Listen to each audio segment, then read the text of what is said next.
Bonjour Serge. Bonjour toi. Alors, journaliste international, je vous présente parce qu'il y a peut-être des gens qui ne vous ont pas vu il y a 2 semaines. Toujours. On avait parlé l'autre fois de...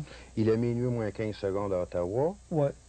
Et là, on disait même qu'il était peut-être déjà minuit et 15 secondes. C'est déjà dépassé. Moi, c'est ce que d'autres journalistes m'ont dit. C'est d'ailleurs ce que Gilles Proulx de CJMS, d'ailleurs, son recherchiste faisait ressortir. Il doit être rendu minuit moins 5 secondes. La façon qu'il y a une débandade à Ottawa, j'ai dit, écoutez, méfiez-vous des débandades apparentes qui cachent toujours d'autres choses en arrière, surtout au niveau d'une organisation occulte sur le plan international. Parce qu'un bonhomme, comme le premier ministre du Canada et d'autres, où tout le monde démissionne en bloc comme par hasard, ces gens-là ne détruisent pas systématiquement les fondements d'un pays comme ça, juste pour s'amuser. Il y a d'autres personnes qui tirent des ficelles, puis il y a des récompenses de rattacher à de tels gestes. Là, on voit la page couverture en photocopie parce que votre livre est actuellement sous presse. Là. Le corps mystique de l'Antéchrist. On voit là, la svastika, la croix gammée, puis là, je reconnais là, le... Ben, le c'est le symbole international de la franc-maçonnerie. Oui, c'est ça. Celui qui est ici, là, c'est ça. Là. Ah. Ce qui est bien important, en fin de compte, Richard, de faire ressortir au niveau de la franc-maçonnerie, parce qu'il y a beaucoup d'objections qui arrivent à ce niveau-là. Il y a des gens qui disent, écoutez, c'est pas une société dangereuse, ils ont même des œuvres de bienfaisance, c'est des groupes de rencontres, ils échangent des idées, des choses comme ça. Ça, c'est la façade. La façade sociale, la façade humaine présentée par la franc-maçonnerie. La franc-maçonnerie réelle, qui part de 1776 avec le groupe des Illuminati en Bavière. Il faut dire en partant, je fais une parenthèse, que le groupe des Illuminati en Bavière, c'est eux qui avaient comme élèves à cette époque-là et qui ont financé Diderot, Voltaire, Jean-Jacques Rousseau et qui ont mis sur pied la Révolution de 1789.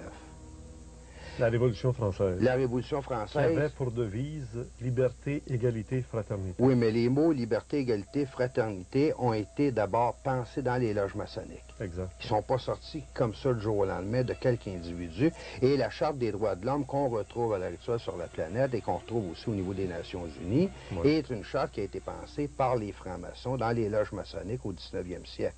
De la même façon que tout le système d'éducation que le Québec a connu depuis les années 60, le système de l'école neutre, avec tous les bouleversements qu'on a connus, a été pensé dans les loges maçonniques avant d'être réalisé dans les faits. Ça ne doit pas être un succès parce qu'ici au Québec, on tient encore à l'école d'allégeance religieuse. On parle des commissions scolaires qui sont toutes catholiques ou protestantes. On n'a pas encore le système neutre.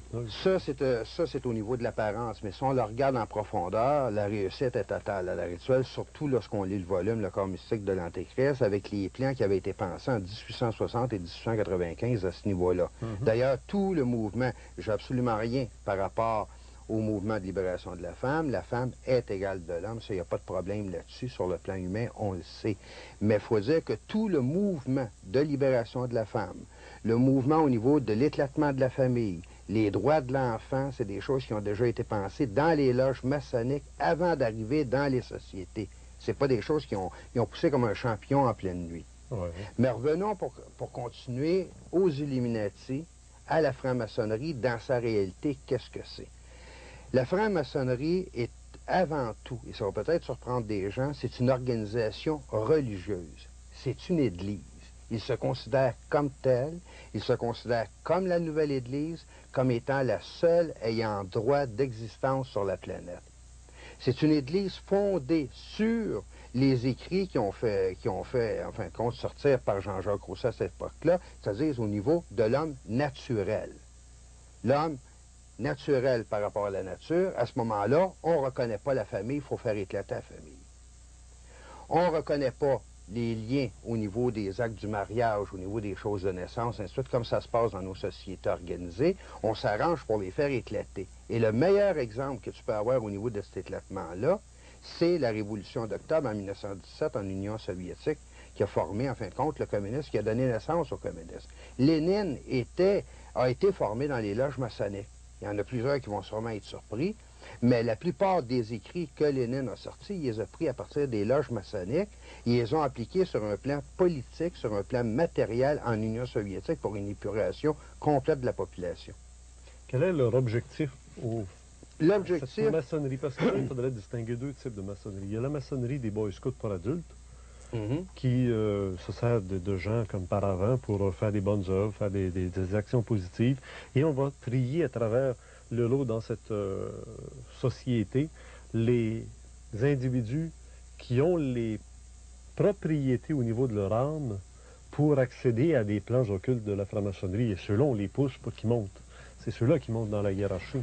Il y a les 33 degrés de la maçonnerie, les 33 ans du Christ, on pourrait dire, ça revient au même. Tout à l'intérieur de la franc-maçonnerie procède d'une inversion des valeurs chrétiennes, au départ. C'est anti-chrétien. Anti-chrétien jusqu'au bout.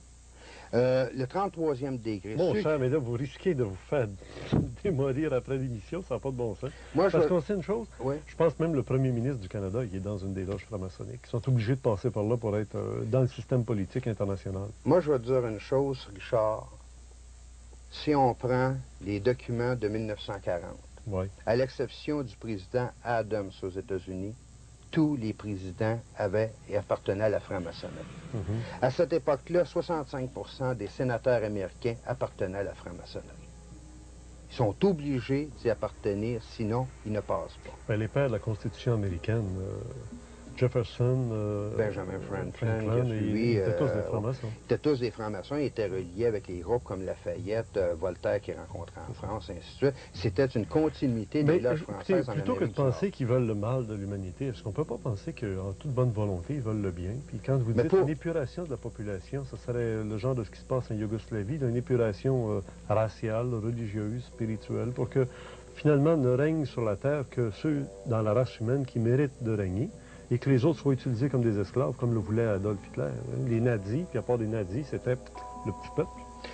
Tu vois, pour répondre à ta question là-dessus, la révolution russe, le communisme comme tel, est l'application matérielle et politique. Une tentative, en fin de compte, un essai qu'ils ont fait au niveau de toute une nation. Pour Hitler, c'est une tentative au niveau spirituel.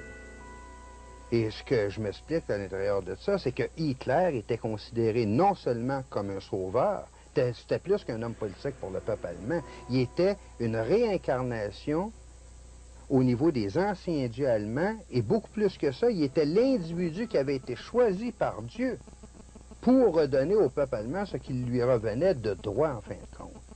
Et c'était en diminutif ce qu'ils veulent établir au niveau d'un gouvernement mondial avec l'Antéchrist au pouvoir. D'ailleurs, le gouvernement mondial, ce serait, si on veut, la suite logique de cette domination. C'est une suite après logique, Hitler, effectivement. Le Troisième Reich est disparu, on est sous maintenant le Quatrième Reich. À l'heure actuelle, on pourrait dire ça, mais prends juste ce qui est sorti aux nouvelles, là seulement à peu près 48 heures sur les bulletins de nouvelles, où on va envoyer une force spéciale à Haïti, une force de police internationale. Il y a deux choses à remarquer à l'intérieur de ça.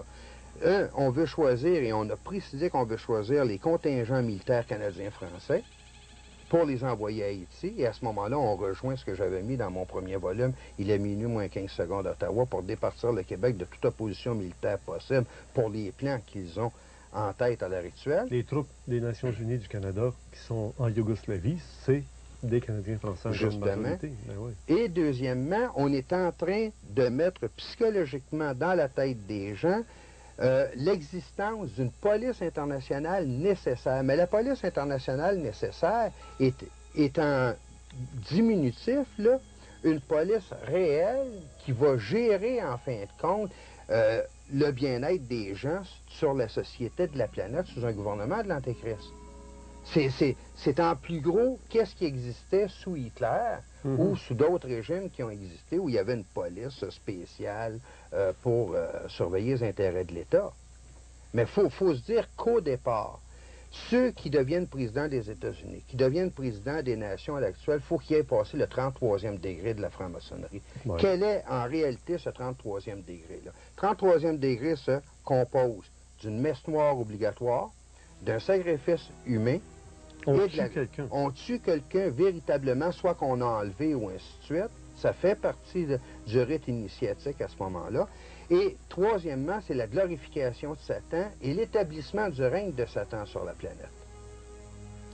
C'est ce que je cherche réellement pour eux autres. Ils sont dans leurs droits, ils ont le droit de le faire, et c'est les sociétés issues des valeurs christianistes qui sont dans l'erreur, qui ont usurpé le droit, en fin de compte, à Satan d'exister sur la planète. Bien, le Christ le disait, lui, qu'on était dans l'univers de Satan, de ses œuvres et de ses pompes. On est dans l'univers, quand on dit on est dans l'univers, on est sur la planète.